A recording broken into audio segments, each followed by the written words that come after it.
आज हम एक ऐसी कॉरपोरेट लड़ाई की बात करने वाले हैं जहां 2 और 2 4 नहीं होते, बल्कि कुछ और ही होता है। ये कहानी है भारत के 2 सबसे बड़े औद्योगिक घरानों की और उनके बीच फंसे अरबों रुपए के एक अजीब से विरोधाभास की। जरा सोचिए कि कोई आपको 17,000 करोड़ रुपए ऑफर कर रहा हो और आप उसे ठुकराकर 14,500 करोड़ रुपए वाला ऑफर चुन लें। सुनने में अजीब लगता है ना?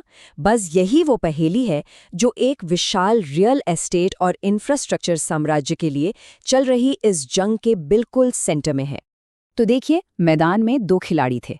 एक तरफ थी वेदांता, जिसने टेबल पर रखे पूरे 17,000 करोड़ रुपए, और दूसरी तरफ था अडानी ग्रुप, जिनकी पेशकश काफी कम थी।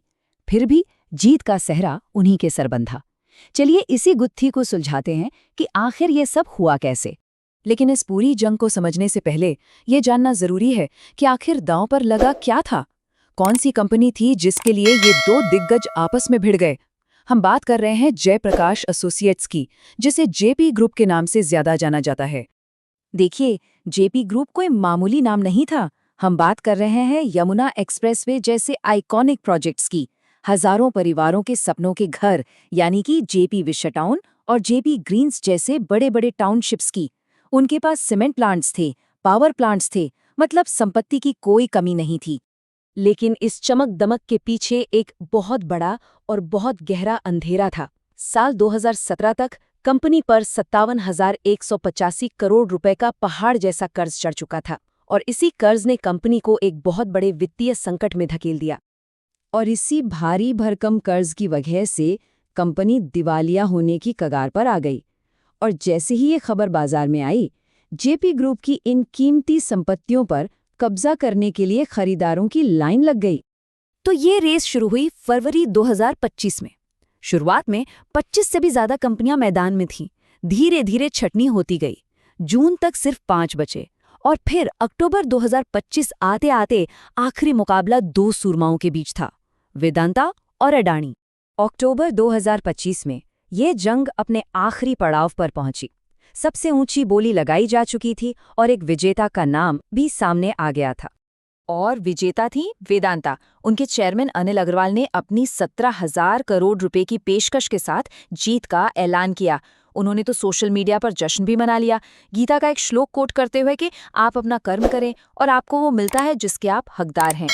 लेकिन जैसा कि अक्सर बड़ी कहानियों में होता है, एक ट्विस्ट आना अभी बाकी था, और ये ट्विस्ट बहुत बड़ा था। ये ट्विस्ट आया लेनदारों की समिति की तरफ से।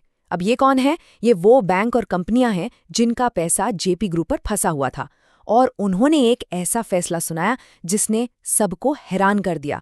उन्होंने वेदांता की ज्यादा बोली को ठुकराकर अडानी की कम बोली को चुन लिया। तो अब आता है इस पूरी कहानी का सबसे बड़ा सवाल। आखिर कोई लगभग 2,500 करोड़ रुपए कम क्यों लेगा? बस यहीं से इस एक फैसले की 2 अलग-अलग कहानियां निकलकर सामने आती हैं। अब जरा इन नंबरों को ध्यान से देखिए। ऊपर से देखने पर तो वेदांता की डील साफ साफ बेहतर लगती है, 17,000 करोड़ रुपए।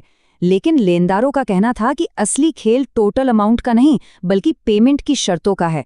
देखिए, अडानी ग्रुप तुरंत 6,000 करोड़ रुपए कैश दे रहा था, जबकि वेदांता दे रही थी सिर्फ 4,000 करोड़।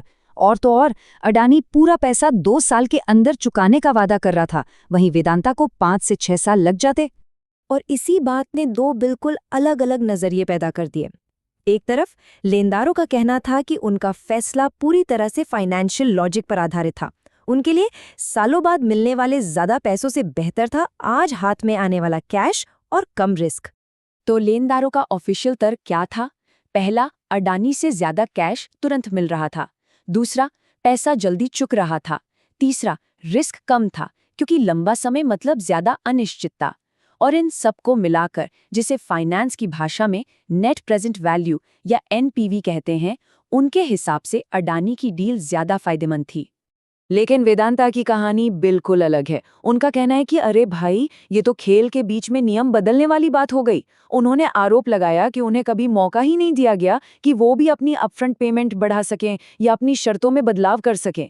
उनका सीधा सीधा आरोप था कि ये पूरी प्रक्रिया निष्पक्ष नहीं थी।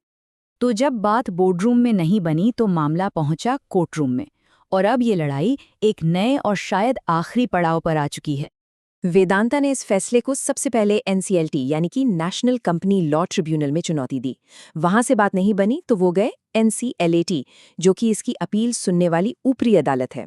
और जब वहां से भी राहत नहीं मिली तो अब ये मामला पहुंच चुका है देश की सबसे बड़ी अदालत यानी सुप्रीम कोर्ट में।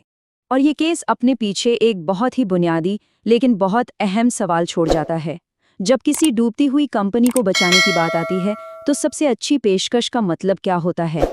क्या वो सबसे बड़ी रकम है, या सबसे जल्दी मिलने वाला पैसा, या फिर कुछ और ही? जब अरबों रुपए और एक विशाल कंपनी का भविष्य दांव पर लगा हो तो वैल्यू को असल में कैसे तौला जाना चाहिए? इस पूरी कहानी पर आपकी क्या राय है, हमें नीचे कमेंट्स में ज़रूर बताइएगा। अगर आपको हमारा ये विश्लेषण पसंद आया तो इसे लाइक और शेयर करना बिल्कुल न भूलें। देखने के लिए बहुत बहुत धन्यवाद।